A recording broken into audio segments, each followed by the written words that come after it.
Hello, welcome to Fahrenheit Performance Podcast, episode number 84. Regine Goh, welcome to the podcast. Hi, Martin. Thanks for having me. No problem, Regine. You are, a multi-sport enthusiast? Endurance enthusiast? You call yourself these days? Yeah. National team triathlon. I would say you're an open water or you're a swimming specialist, right? And that's where your background is from. And you are now currently getting ready or trying to get on the SEA Games team. Yep. Is that correct? Yeah, exactly. Okay. So, I know you already said that my background's in swimming. So, started swimming competitively at 8. Did it all the way until I was about 18. Okay. So then that was when COVID kind of hit as well. So, I stopped sports for a bit of time and then picked up triathlon shortly after the circuit breaker was over. Oh, so there was a gap. There was a gap between swimming and triathlon. Yeah. That was when I was kind of figuring things out myself. I was like, do I still want to do swimming or should I try something new? Because swimming, I also a swimmer, and I probably the same 10 years old, all the way to 18 years old, right?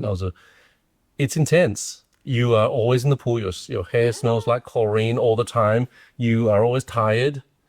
And there's multiple days a week, probably sometimes multiple training sessions a day. Yeah, it's like 10 times swimming sessions and like you get 3 to 4 dry land sessions as well. So it's quite intense. We can swim, I don't know how many 100K, maybe not 100K, but it's tens and thousands accumulated mileage over the weeks and months. I did my swimming in Australia, right? And a lot of the blonde-haired kids, their hair would go green from the chlorine. Green or was it blue? I think it was green because of the chlorine in the pool all the time, right? Yeah, so it was super crazy. When I was in Sec 2, I swam in sports school. And I think there was one time the chlorine was so strong, all our eyebrows fell off. So during the national school games, we all had to take the pictures with no eyebrows. Oh, arrow, right? Yeah, so it was real funny because some of our seniors, they had the school colored paint and they just painted eyebrows on. So, why did you start swimming so young? I think so. I started swimming because of bronchitis. Really? I had a bit of bronchitis as a child, and doctor recommended my parents, hey, bring her go swimming. So picked up swimming, was not too bad. Enjoyed it, relatively good at it. Coach said I had potential, so I tried out the squad. Turns out I wasn't too bad, and then I picked up. Oh, fun fact! My pet stroke in the past was actually backstroke. Oh, really? I hate backstroke. Mine was breaststroke. Yeah. I still can't backstroke very well. Yeah. And then I realized that I wasn't really improving as much, and then that's when my long distance freestyle times were like cutting down. They were getting good after altitude camp in Kunming. Wow. Yeah. So I think that's when I actually transitioned over to long distance and then just stuck with it until I finished. I have a picture here of you.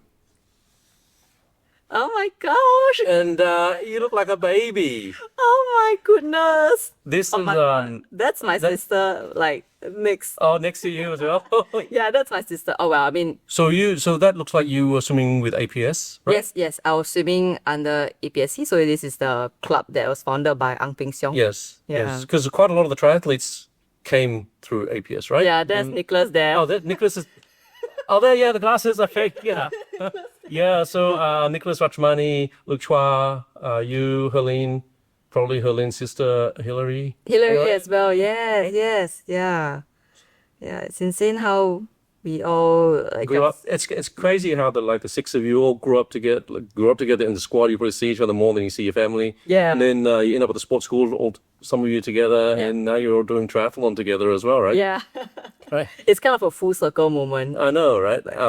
So swimming, then the long course. When did you start doing the open water stuff? Because okay. So this was kind of a leap of faith as well. So when I was 16, there was this SEA Games qualifiers. It was a 10K open water. Yes. Like, is that still in the SEA Games? Like, just bear in mind, I have never swum open water before. Yeah. So my coach, Coach PK, he was like, "Oh, does anyone want to try?" And I was like, I had this nagging thought at like, oh, maybe I should just give it a go since I was already doing a lot of like long distance training. But 10K is a long way. I know, 10K is very different from 800 free or even 1,005. Or even even a 3-4K open water swim compared to a 10K is a long 10K is a long way. You need to get drinks and stuff in a 10K race. Yeah, like the feeding and all that logistics has to be locked in. Yeah. Yeah, it's insane. Okay, because open water swimming for a lot of people is really scary because there's no edge of the pool to hang on to. There's no black line. You might see a fish or a turtle. And it's not their house, not your house, right? Yeah. What sort of advice do you give? Are there any tricks and tips to making that better, or is it just experience? Yeah, I mean, experience is definitely one thing. I'm not gonna lie and say like, oh, I went in, I was so brave. Yeah, I was definitely like really scared for my life when I first went into that water. Yeah. Thankfully, I went in with a group. So that's probably the first thing. Like when you start open water swimming, try to swim with a group because there's always safety in numbers. Having said that, I was still scared. I remember being one of the slower ones in the group. Yeah. And when we had a break, we stopped by the kayak. I was like clinging onto the kayak for my life. And you're an experienced swimmer, right? Yes, I was already like 16, had at least 8 years of competitive swimming under my belt, but I was still terrified. That's why you can totally understand why people freak out during 70.3s and these races because they're not experienced swimmers. They've just been doing their training in a condo pool or a pool, and then suddenly, bam, they're out in Bustleton swimming in there on the jetty or something. Yeah. Chops, jellyfish, even the little stingers, the stingers. Yeah, that's gonna freak people out. So your first open water race, did it go okay? Yeah. Eventually it went okay. I had a few practice runs. Oh yeah, so that brings me to the second thing is to practice regularly. Yep. Even if it's just like you go out for 10 minutes. Yep. Yeah, or like eventually you add another 5 minutes, 15 minutes, 30 minutes. It doesn't have to be 1 hour swim session every time to make it like fruitful or worthwhile. Yeah. Yeah, just putting yourself out there is already a big step in itself. And you can swim parallel to the shore as well, which is not so scary. Yes. It's not like you're swimming directly out into the ocean, right? Yeah, I think in Singapore you can't really do that. There will be the blue barriers that will stop you, and it's not very fun to get past them. You feel a ship. Yeah. Or you get the barnacles that come with them. Yeah, so I think in Singapore the perfect place to do it is Sentosa because you have the lagoon. Yeah. Like even the poles are perfect markers, and Tanjong Beach you get like 2 poles, so you just swim from one pole to the other. That's about 400 meters. Even at Palawan, just from the beach to the pole back, there's a couple 100 meters. Just practice that up and down. Yeah. So you touched on it before, but you went to the sports school as a swimmer. Yes. Right? Tell us about that a little bit. How is it to be in an environment where everyone else is an athlete and everyone else is pretty much as good as you? Is it more competitive? Is it good for your mental health or bad for your mental health? What? At first, during the first 3 years from Sec 1 to Sec 3, I thought that was quite fun. Being with your batch mates, being with people who have like-minded interests. Yeah. Yeah, and then you see them, you see your friends, and then... Because you're all boarding there together. Yeah, we're all boarding You're all there. just rolling downstairs to go to the swim squad and you're all going to the same canteen and stuff, right? Every day. Yeah, it's kind of cool being with your friends like 24/7. And then it was quite strange. During the initial phases, I didn't really miss home. Yeah. But as the years went on, I started to miss home a little more because I was probably facing a bit of plateau in swimming, and then academics was taking a dip as well. So sometimes they are like, it's kind of like a roller coaster. There are ups and there are downs. Yeah, so it's not the same experience for everyone. Of course. But for me, I do not regret going to sports school at all. I think that was the right choice, and it definitely helped to shape my character and my independence. Okay. Yeah, overall just Do you think your swimming would have, do you think your swimming got better because you're at sports school? Or if you were at like RI or one of these others, not RI, Raffles Girls School or something that's good, also good at the sport, do you think that you would be just as... I think it's hard to say because I believe that the APSC swim program would have been pretty good as well. Yeah. Like, I mean, I've trained under APSC since I started swimming, since Learn to Swim days. So yeah, it's really hard to tell. But I think sports school is an environment whereby they have everything all packed together. So it's like you just go to school, you go to training first, then you go to school, and then you go back to training. So you don't have to travel so much. And it's a bit more lenient on let's just say if you get Asian Games, right? Yeah. If you're at a local school, you probably get frowned upon for taking so much time off to go to these competitions as well, right? Yeah, and the teachers at sports school, they are really supportive in terms of helping you catch up in your academics. So there's also a lot of emphasis on being a student apart from being an athlete. So that's what I really appreciate about sports school is that you really get the best of both worlds. But when you go away for international meets, the teachers, when you come back, the teachers are more than happy to help you catch up on your work. And their understanding of what your leaders. And that's probably how I survived the IBDP program because it was intensive. Like we had the higher level subjects and then the standard level subjects. And oh my gosh, I remember the theory of knowledge assignments, extended essays, all those. Sounds like a PTSD from that. Definitely some good times and difficult, challenging times as well. Yeah. But So to get into sports school, you must have been scouted when you were primary school, right? So you started when you're 8, which is like P2. So by P6 or P5, you were pretty good. Yeah. When did you realize actually I'm a pretty good swimmer? I think I kind of realized that at P5. Okay. Yeah, so we actually, that's when, okay, so basically just to give a backstory, APSC has 2 venues. So one is at ACSI or ACJC, I can't remember. And then the other one's at Farrer Park. Okay. So I was in the... Farrer Park doesn't exist anymore, I think. Yeah, Farrer Park, it has been closed down already. But back then, the elite squads were in Farrer Park. Okay. So I just kind of made the decision to join the Farrer Park squad and to just join more people who, were faster. And, when you're with faster people, you hopefully get faster as well. Yeah. So that's when I joined for a few months. I was like, hey, I'm getting good at this. Yeah. And I was getting good at backstroke. So that's when I started to compete. And I got my first National School Games medal. It was a bronze medal at the 100-meter backstroke. So that was in P6. Okay. Yeah, that was actually under Vietnamese Coach V. Okay. Yeah, and she eventually became a triathlon coach as well. Oh, wow. Yeah. Nice. So it's amazing how like swimming, you go into triathlon. Yeah.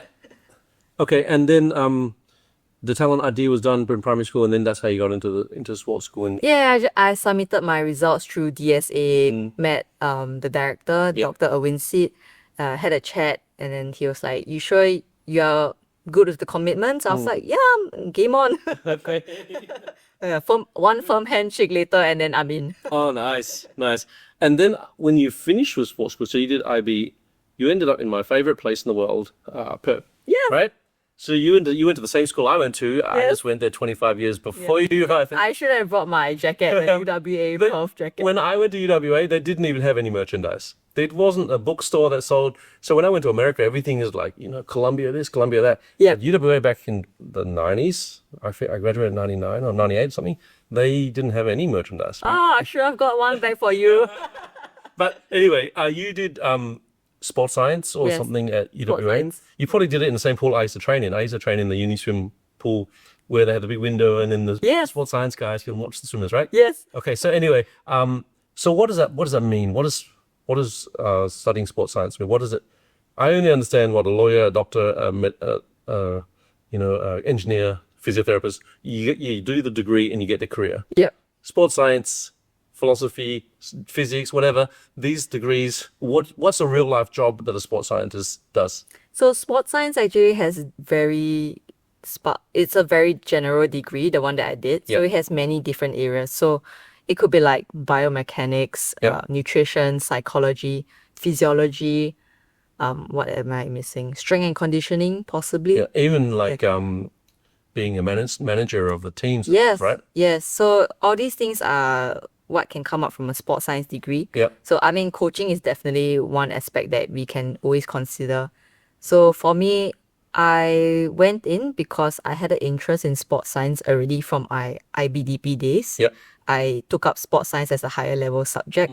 Realized I was quite good at it as well because I could relate to it as an athlete. So pursued it in UWA, and then a couple options is coaching. So I'm still currently coaching. I'm coaching at Coached. So you are currently using your sports science degree in a sports science field. Correct. Right? Yeah. So you're doing Yeah. coach. So I see you on Tuesday nights at the track, right? Yes. And I run with Metasport, which is on one side of the field, and then coach is on the other side of the field, Yeah. right? And Metasport's like bright colors, and coach is always black, right? It's always black. So what do you do? What are you doing for coach? Are you coaching? Because I've had Ben on the podcast before. Yeah. But he's back and forth. So I guess you're taking over the track sessions? Yeah, so I'm doing the more on the ground work. So doing the track sessions, and I'm also helping a bit with athlete support, like, in the back end, just like looking Onboarding and onboarding, looking a little bit at their training plans, answering some questions about their training, nutrition, racing, all that kind of stuff. And hopefully looking to expand a little more and possibly start a swim squad for coach as well. okay, which is your forte, right? Yeah. I mean, like, I love to talk about anything swimming. Yeah. Okay. And then that's not your full-time gig though. What do you do full-time? No, I do anti-doping education for my current full-time job. So What it's does that mean? Yep. So Obviously, it's about taking drugs and not taking performance enhancing substances, right? But yeah. what does that mean for education? Are you going to schools and talking about it, or are you talking to athletes? Or... Yeah, you're actually pretty bang on. So we usually talk more to athletes. So that's our main focus group. Okay. Yeah, so we educate them about not just like the values, like why you shouldn't dope. Of course, everyone knows like why you shouldn't dope, Yep. right? But there's also this thing called unintentional doping, Yep. whereby they take certain supplements, which, maybe a bit sketchy, a bit sus, which contains like prohibited substance and they end up positive. Yeah. Especially in Asia, where you go to a Chinese doctor, they grind up something that you don't know what's in it. Yeah. It could be anything. Yeah. You're trusting the doctor, it works, and then you go home, but you don't actually know what you've ingested. Yeah. Yeah. So that could be quite a dangerous thing, right? Yeah, and that's why we need to educate like athletes who go national level and even the international level races. It's very important for them to make responsible and informed choices about what they're ingesting. Yeah. Especially even when you go to like SEA Games, you might go to Asian Games, even to the Olympics. Yeah. It's very important for the athletes to know what to take note of so that they don't accidentally ingest the wrong thing. And whenever someone's caught doping, it's always accidental ingestion. Yeah. Very, very rarely they will say, yeah, I did it. I took EPO. No. It's always like, oh, I must have had too many eggs or Yeah. steak. So it's a fine line between the actual dopers and the people that accidentally ingest it. Right? Yeah, I could like give a list of reasons or like actual reasons that people who have been tested positive, that's what they cited. So it could be like, oh, I accidentally took my relative's medication, Yeah. or I ate this certain food, or somebody gave me this supplement, I didn't know what it was in Well, it. there was one triathlete recently who said that her husband was taking the banned substance and they got it through intimate Yeah. contact. Yeah. So it's like, So it's really unfortunate, and that's why education is coming to the forefront Yeah. of anti-doping. In anti-doping, you hear a lot about the testing, the urine test, the one that is like, oh my gosh, the doping control officer is looking at me pee. yeah, pee in the cup. Yes, and that's so traumatic. But recently they've recognized the need for education before testing, and that's where my job comes in. So Okay. we are trying to grow that for Singapore. And that's full time. You're just flat out doing this for. Yeah. Right now I'm on a temporary contract, just help them grow this pool for education. Because I guess you got to hit every single sport as well, right? So it's not Yeah. just triathletes and runners. It's Yeah. badminton and table tennis and swimming. Yeah, all the floorball. sports present in Singapore, and as well as the schools, Yeah. because that's where all the youth and talented athletes are. Yeah. The up and coming athletes, those who are going to be shuttled in to the athlete pathway and the top. Especially the 16 to 18-year-old kids, right? Like you go to the gym these days, and after school, it's full of the gym bro kids. Yeah. We're trying to and they're taking some. They must be taking some protein supplements and this Yeah. sort of stuff as well, right? Yeah, so it's really important for them to know what they're taking and really just, be conscious about what exactly you're eating. You don't want to be putting harmful things into your body. Yeah, totally. Yeah. And are you using much of your degree for that, or is it just a general? It's a little bit. Yeah. I'm learning a lot of things on the job, learning how to facilitate, learning how to talk, like public speaking, present stuff. Yeah, also a lot of niche content related to anti-doping. And I'm picking up chemistry as well. Oh, nice. I'm really picking up chemistry. Chemistry is my favorite subject, but I think a lot of times your degree is actually to allow you to speak the language and open the door. Yeah, that's right. You learn 90% of your stuff on the job. Yeah, right? yeah. Even in engineering, I'm an engineer. You don't learn how to build a bridge exactly in university. You go to the engineering. You go and build the freaking you do it. So it's a lot more complicated, but you just think you got to understand what you're looking at, and you got to speak the language and understand what terms that are being thrown around. Yeah, and have the doors to open, right? So it's really just about putting one foot in front of the other and just seeing how it goes. Yep. Doping in general, is that an issue in Singapore? I don't think it's really an issue in Singapore, but it's like what I said, it's really more about the unintentional doping. Yeah. Because, specifically for triathlon, we typically use there's a a lot bit of more talk about- supplements. Yeah, there's a lot of talk about age group doping in triathlon these days. Yeah. The performances are so good with these age groupers. Yeah. And they don't get tested. Yeah, yeah.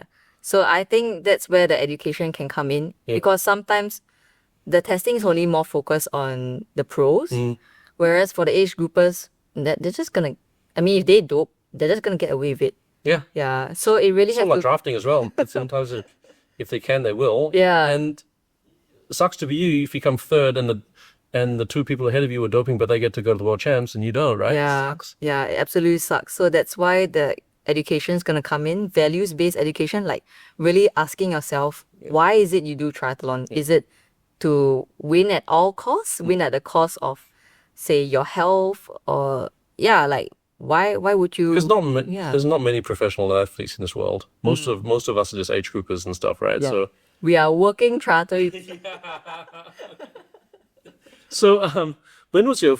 when you stopped triathlon? No, you stopped Swimming. Yeah, swimming. Right.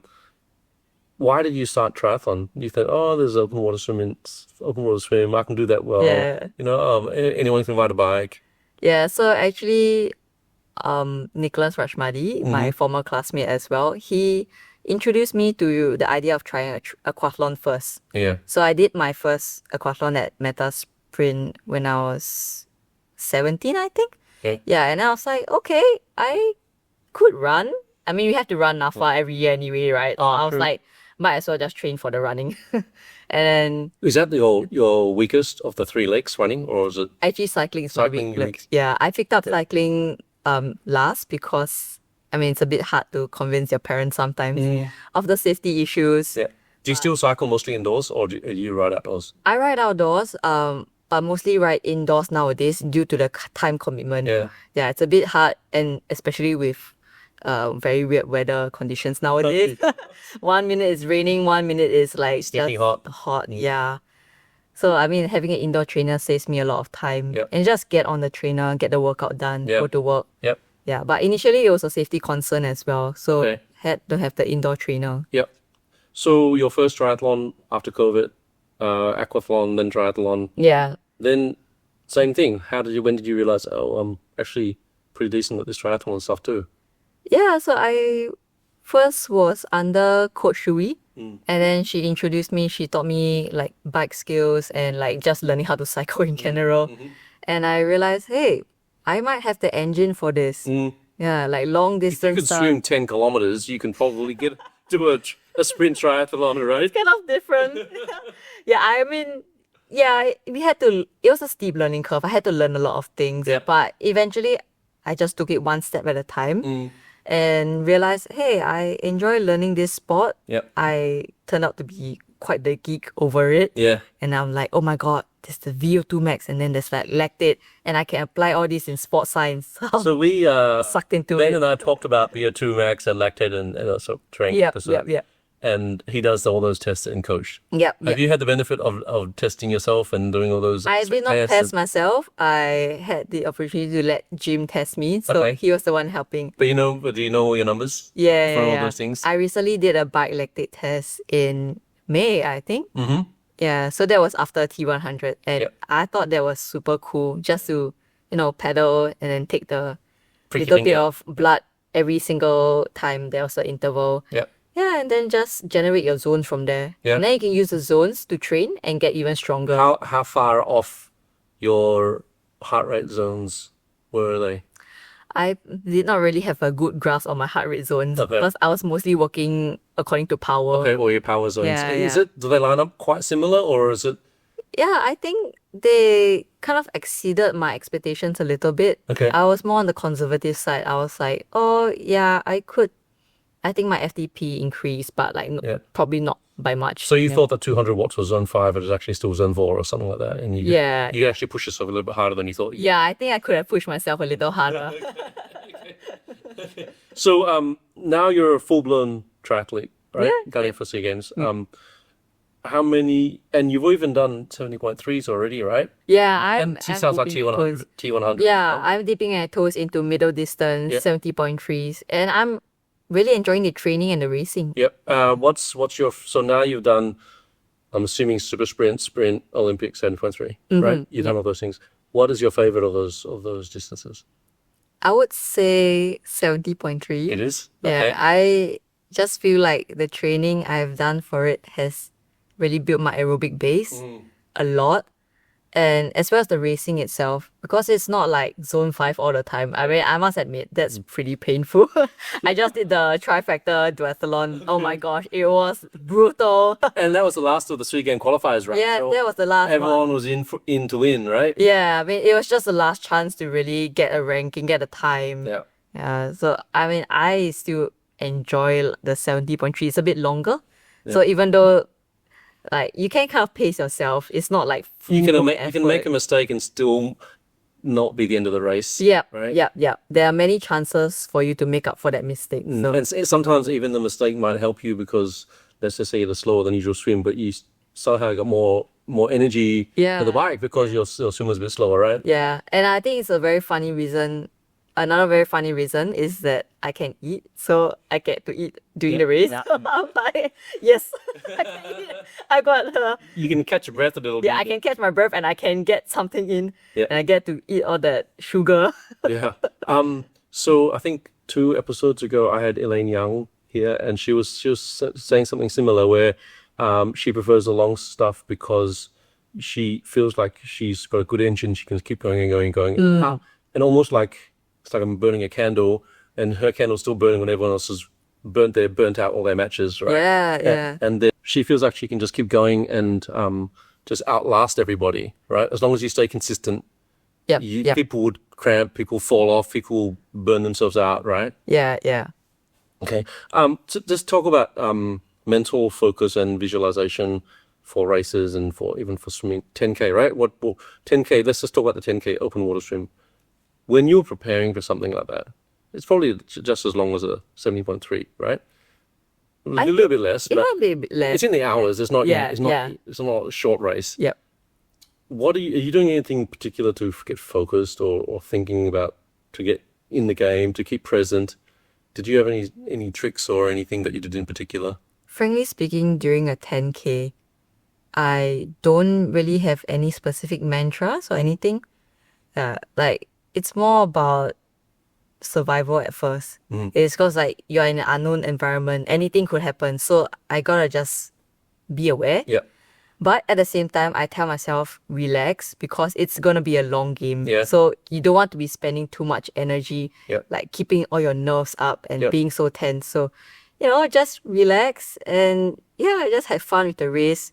Because one thing I learned about swimming is that the better you are at relaxing, your strokes might be better, your technique might be smoother. And So- more casual. Yeah. Smoother. Yeah. Exactly, yeah. Because swimming is such a technical sport. Yeah. So you got to know when to relax and engage your muscles at the right time. Because if you're too tense, you are actually slowing yourself down. You can't flip. You can't swing. Yeah. You can't get the high elbow or like the rotation right. Yeah. Or like even the breathing right. Breathing is such an important thing that I teach most of the athletes that come through me. Because like if you can't get your breathing right, you're definitely not gonna get the swimming right. Because the first instinct you get when you're swimming is to breathe. Yeah. So we always focus a lot about breathing underwater, which is blowing out the bubbles. So that's one thing, like really just remember to breathe, Yeah. and then you should be fine. Yep. So nothing in particular in terms of thinking about the race, the first 2K, I'm going to do this, and the next 2K, it's going to do that. And No, yeah, just getting in the zone, Yeah. feeling the shocks a little bit. yeah. Yeah, and eventually, you might even have a look at your competitors and then try to draft off them. Yeah, but other than that, just remembering to relax and to breathe. Yep. Yeah, because, I admit that sometimes I get a little nervous before my races. Yeah. So, just relax. So every year in February, there's a big swim in Perth called the Rottnest Island Yeah, swim, right? yes, You swim from Cottesloe Beach and you end up on the beach in Rottnest. And if anyone's been to Perth before, Rottnest is where the quokkas are. Yep. And if you look off the coast, it's the little island on the horizon, right? Yep. And it's roughly 18, 19 kilometers away. Yes. You've done that swim, right? Yes, I'm so excited to talk about this because I've done the Rottnest Channel Crossing solo before. That was in 2023. So you can do it solo, obviously. You can do it in pairs and you can do it in quads, right? Yeah.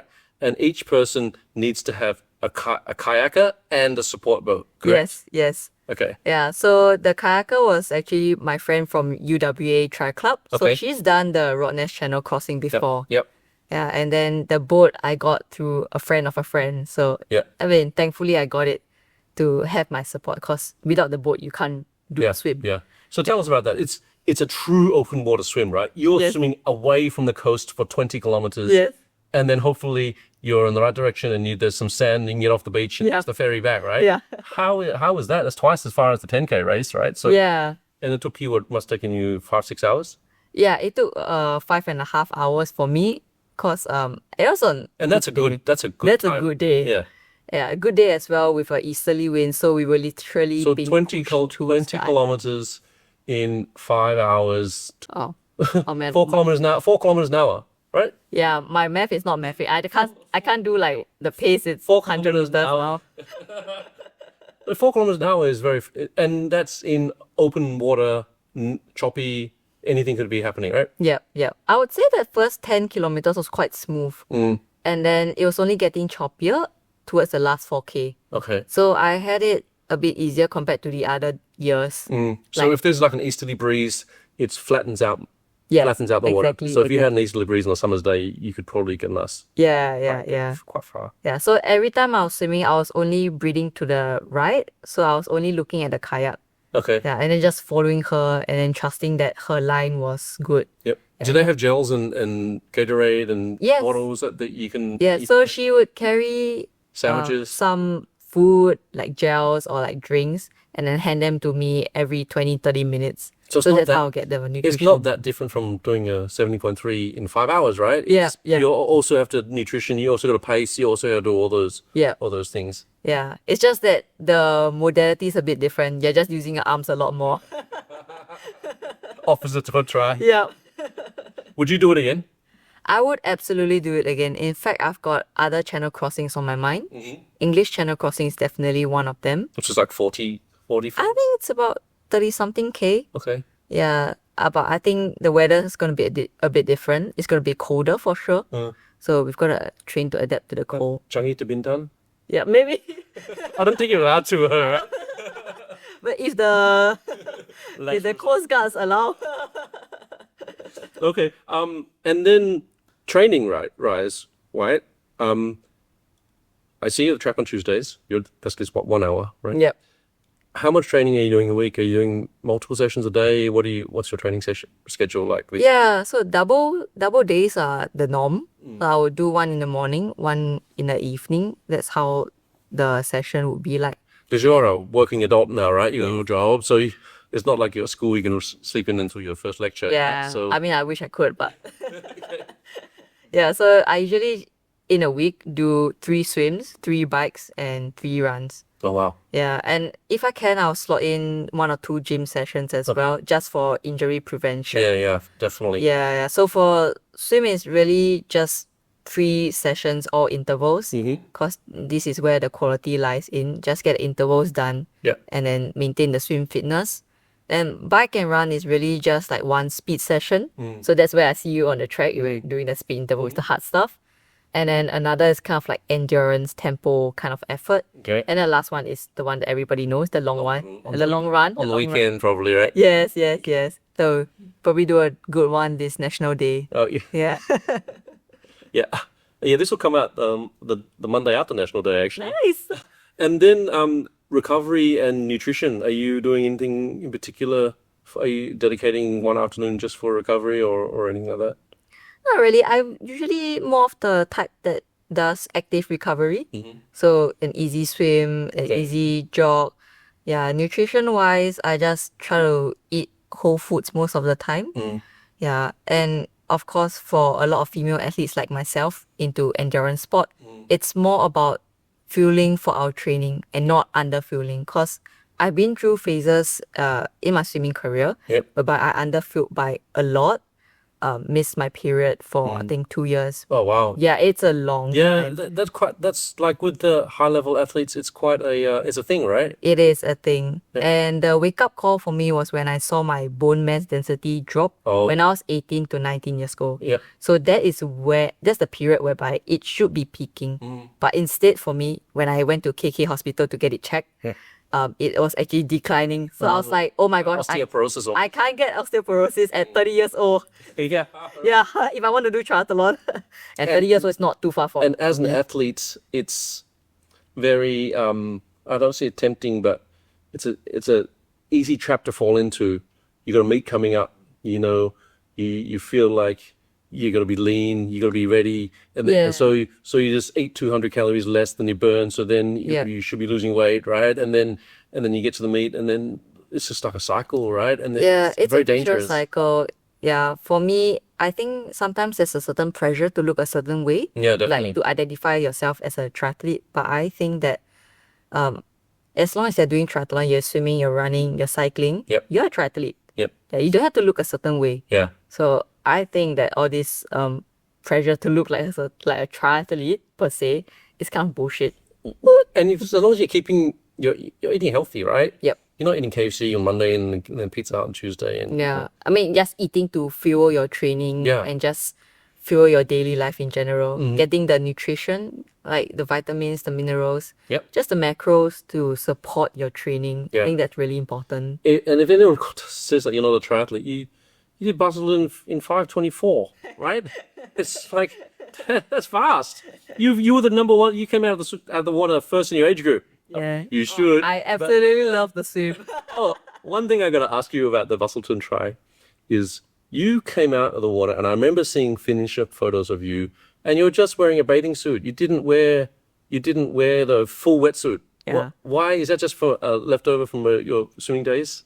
Not really. I mean, Was it not cold enough for a wetsuit, or you didn't own a wetsuit?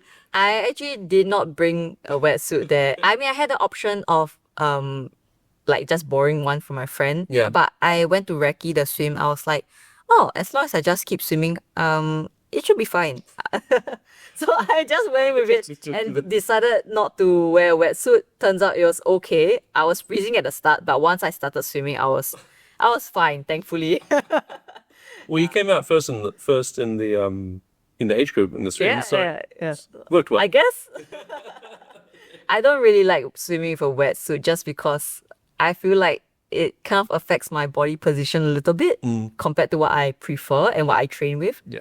But next time, if I'm gonna race with a wetsuit, I'm definitely gonna train with a wetsuit. Yeah. Well, there's added buoyancy, and there's a whole bunch of benefits of having a wetsuit, Yeah. right? So you never know. But it's like anything. You got to train with it before you use it. Yeah, exactly. Don't try new things on race day. Okay. So 70.3 Busselton, T100. Do you do the full T100? I did a T100 in Singapore. Very different conditions. He was brutal.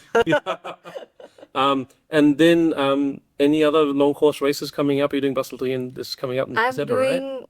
I'm not doing Busselton again in December because I'm hoping the to do SEA Games. yeah. Of course. Yeah, but I'm training for Challenge Malaysia at the end of this month. Which is August, so Yes. end of August, right? Yeah. And then when do you find out if you made the SEA Games team? Honestly, I do not have an idea now. Hopefully soon, so that It's supposed to be soon. Yeah. And then so you have 3 month ramp to get Exactly. So right now the stage we're at is that we've already submitted our times, our ranks, all our results for the long list. So now it's just waiting for the federation to get back to us for the short list. So that's the people who would actually go for the SEA Games. Okay. And there is like 1,000 different combinations of relays, right? Yeah, there's so many things going on for this edition of SEA Games. What would you be gunning? What would your A pick be to do in SEA Games? Definitely the aquathlon. Aquathlon. Yeah. Aquathlon relay. I mean, there are only relays this year, right? So there's the marquee event obviously would be the triathlon. Yep. Will there be a women's triathlon which will be 2 people? Yeah, 2 people. And a men's triathlon with 2 people, Yeah. right? And then there's a women's relay, mixed relay, men's Correct. relay, Yep. and then aquathlon, duathlon, triathlon, right? So aquathlon relay would be what you're going for. Yeah. And you're not doing the swimming and someone else is doing the running, right? Yeah. You're doing a swim run and then someone else does a swim run. Yeah. And then you tag off and That's usually the format of it. Yeah. any indications on how many people they're going to send? There's like 11 races. I'm hoping they're going to send a big contingent this year. Yeah. Yeah, just because there are so many relays, we want to try to keep everyone as fresh as possible to Yep. get the best chance of Exactly. podium. And a specialist like you would be for aquathlon, but someone like Sven Jie, duathlon specialist, right? Yep. Arif would go for duathlon specialty, right? Yes. So it would make sense to throw in the specialists there as well, right? Yeah, I mean, like, I've got a really good relationship with the aquathlon. That's my favorite event ever. I look forward to Meta Sprint Aquathlon every year. Okay.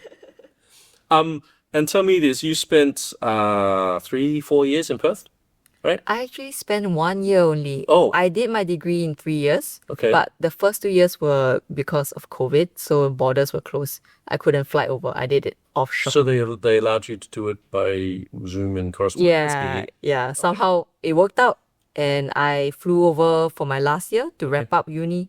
And Okay, so my question might not be so valid then. I was going to ask you, being immersed in the endurance athlete community in Australia compared to Singapore is actually quite different, right? oh, very different. Do you, Yeah. What did you have any takeaways on what we could learn from the way the Aussies do it?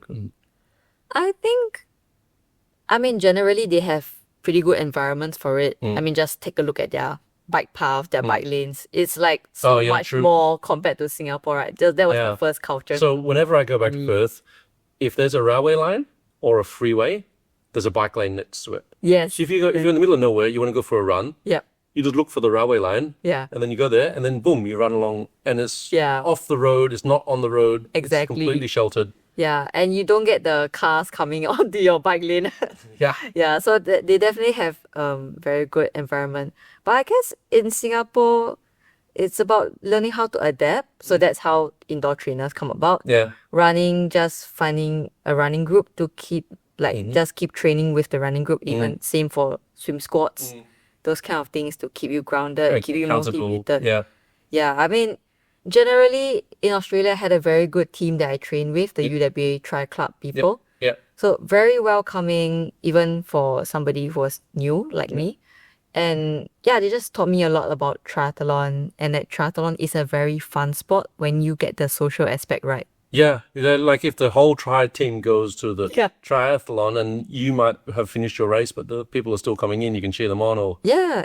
Like the reason why I chose Busselton for my first 70.3 was because I went down to support my friends and I saw the crowd. It was electric. Yeah, it was such a good atmosphere. Everyone was cheering. Like, I didn't know most of the people there, but I just cheered anyway. Well, the thing is that Perth is such an isolated city. Busselton is the only 70.3 on the west coast. Yep. So if you live in Perth, that is like your Desiree, right? That's the highlight, man. Everyone Yeah. from Singapore goes to Desiree because it's so close. Yep. Everyone from Perth goes to Busselton. Yep. It's the home race. It's a party. It's a Yeah. great. Yeah, exactly. So I think what I really learned from my stay in Australia, even though it's only 1 year, but yeah, it's really, sometimes performance is one thing, results are one thing, but really having fun with your sport, Yeah. enjoying the social aspect, go on the long runs, the long rides, have a coffee with your friend, Yeah. get breakfast with your friend. And that's what really keeps the fire for the sport going. And you can ride and be out there at 10 o'clock and you're not stinking hot. You can, it's like It could be quite pleasant to be riding. It is. Yeah, like unlike Singapore, or like sometimes it can rain quite bad down here. And suddenly, Yeah, and suddenly like you will see the clouds and you'll be like, oh yeah, it looks like a good day out. And then the next moment you're wet. and then on the flip side of that, it could be raining in Sleater, pouring down in Sleater. Once you hit Yishun Road and you get to Thompson Road, it's bone dry. Yeah. So you shouldn't give up your ride. You shouldn't give up on your ride. Yeah. But just because it's raining, because across the street it could be like dry. You never know. Okay. So what next? Are you the fingers and toes crossed for SEA Games at the end of this year? Yep. Everything Definitely is- gunning for it. Yeah. And then after that, what next for you next year? Well, next year I have a couple side quests. Actually, end of this year, I've got High Rocks. I impulsively signed up for High Rocks. Another one. All of the That's why my Instagram profile is now endurance enthusiast, because High Rocks is also kind of an endurance. It's not Wizun High Rocks stuff now. Okay. I think one by one, all of the triathletes are gonna dabble in High Rocks. Yeah, I mean, you just give it a go. I've like friends who get into get into High Rocks, and they're pretty good at it. And so I figured, yeah, I mean, if I can run, I'll just try to get my technique up with the station. Yeah. Just give it a good whack. Just solo? You're doing it solo? I'm doing the solo. Nice. Yeah. I got so inspired when I watched the June race. And then I saw my friends just crushing it one station after another. Yeah. It looked so badass. I'm like, yeah. Throw the damn ball. What's that, pushing the 100-kilo sled or whatever it is? Yeah. I've got a reputation of my race pictures not going too well. But let's see about High Rock. Okay. Okay. Regine, how is the best way to get a hold of you? So I've been doing my homework on you today, and I always thought that your Instagram was wezun.tries, right? Yep. But actually, I came across another one that says "Let's Go Swimming" because your last name's Go. Let's Go Swimming, and it has like 5 times more followers. What is the deal? Which one should people contact you on, and which one? Why do you have 2? Yeah, so wezun.tries is actually more of my personal account. Okay. Whereby I just post things about triathlon, about training, about just family, even sometimes my trips. So I'm starting to put a bit more focus in that to try to grow that account. Yeah. But just bear with me. It's taking a bit of time. Yeah, it always does. Yeah. So Let's Go Swimming is more of like a swimming library whereby I put a bit tips and tricks, drills, swimming drills, just general advice for people trying to pick up swimming, especially for the triathletes who are like each taking up post would swimming. have a theme, and each post would be educational on maybe how to breathe on your left and not your right, or for example. Yeah. Like all the posts are meant to be educational, and then it's meant to value add to your training and education as a triathlete, Okay, so or even as a swimmer. There won't be a picture of you with your cat on your head on that one, but in Wezun tries, wow. Wezun tries, maybe there would be like. Maybe there'll be one on Vision tries like a cat when I'm like cycling or swimming, balancing a cat on my head. Okay, so that would be the best way to get a hold of you, Wezun tries, or Let's Go Swimming. Regine, thank you so much for coming in. Thank you, Mark. I really hope I see you at the pleasure. SEA Games. Yep. I'm going to be following that. It's going to be really exciting SEA Games this year. Yeah, I'm super stoked. Yeah. Yep. Okay. Yeah. Thanks a lot.